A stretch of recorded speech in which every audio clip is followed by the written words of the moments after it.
Hi faves! This is Princess Aliyah playing the role of Adi de Alva and welcome to YMFS Exclusives.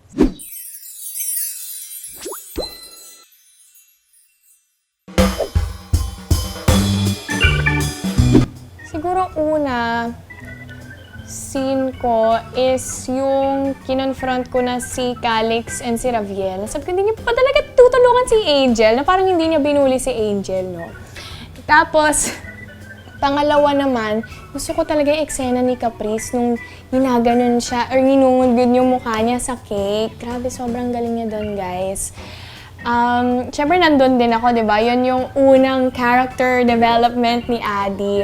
And siguro pangatlo, siyempre wala talagang makakatalo sa unang pasok ni Charm at ni Adi sa first week ng YMFS, which is yung ginudge agad nila si Angel. At nagulat sila na pinakamatalino pala siya.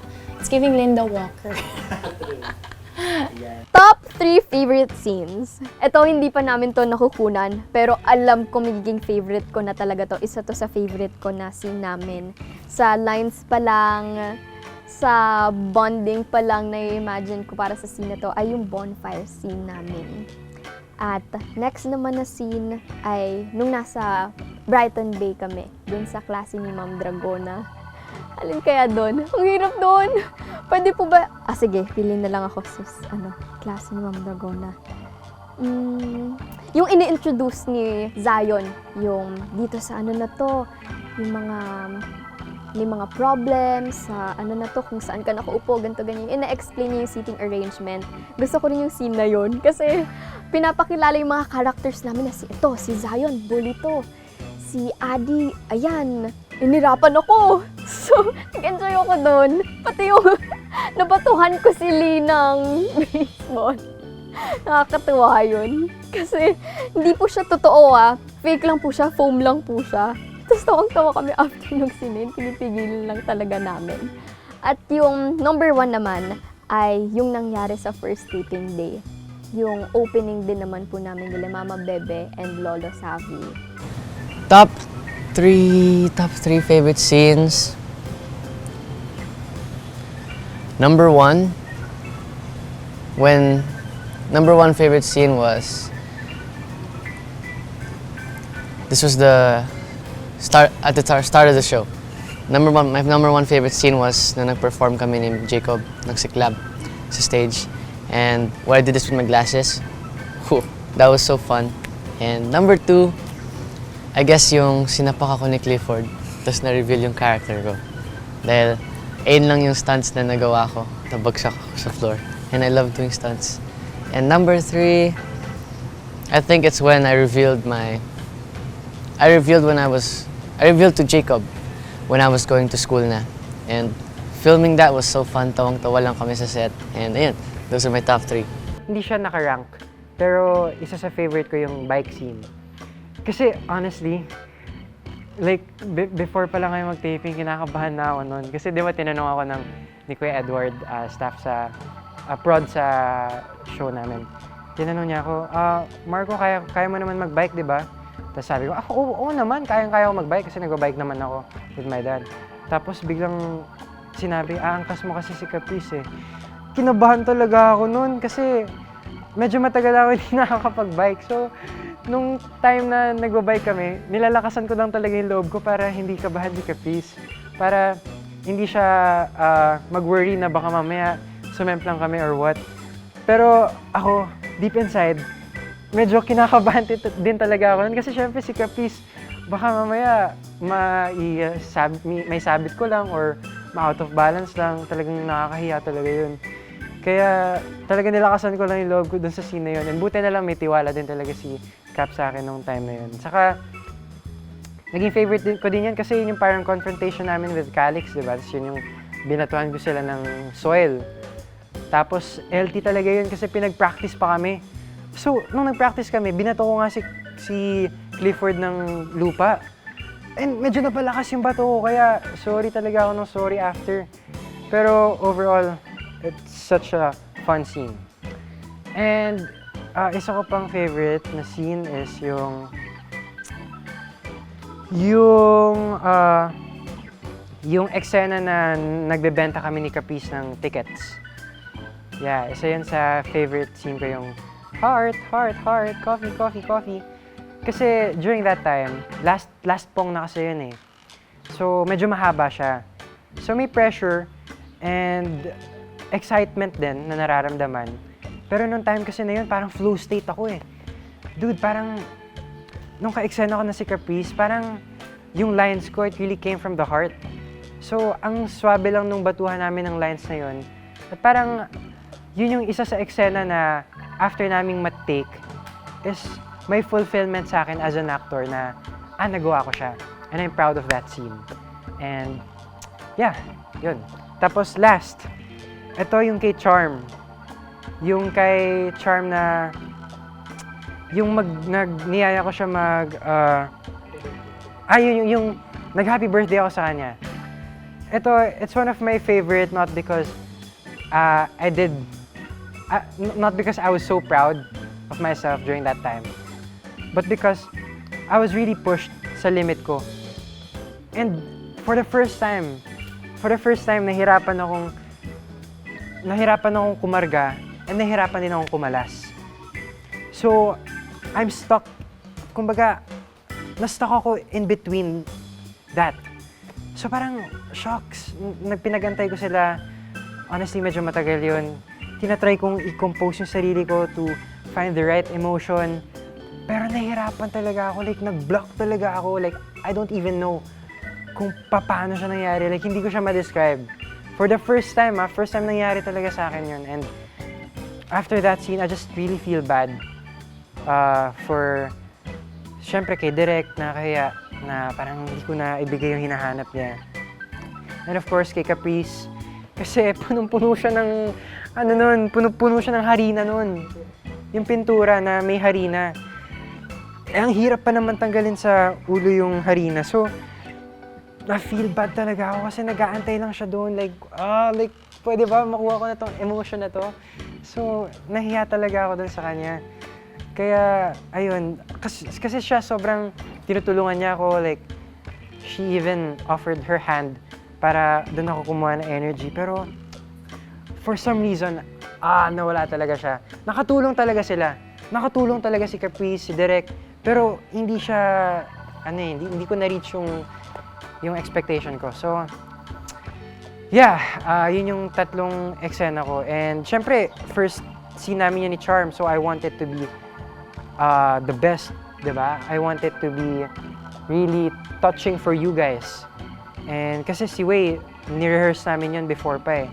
So parang, doon sa rehearsal, kuha ko siya eh. Pero nung nag-take, nawala talaga. So, na-feel bad din talaga ako kay Wei, sa lahat ng mga kasama. Top 3 favorite scenes? Oh, okay. Number 1 is yung confrontation namin ni Angel after the regional QuizCon, yung sa pool.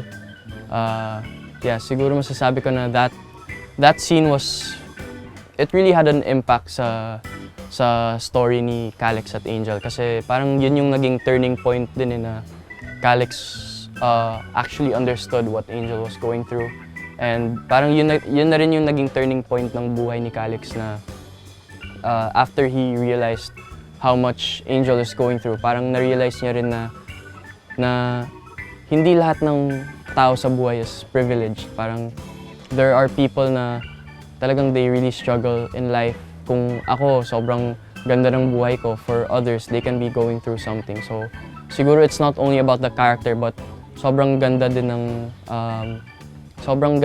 lesson sa scene na yun. And number 2, ang hirap. Siguro number 2 is yung ball.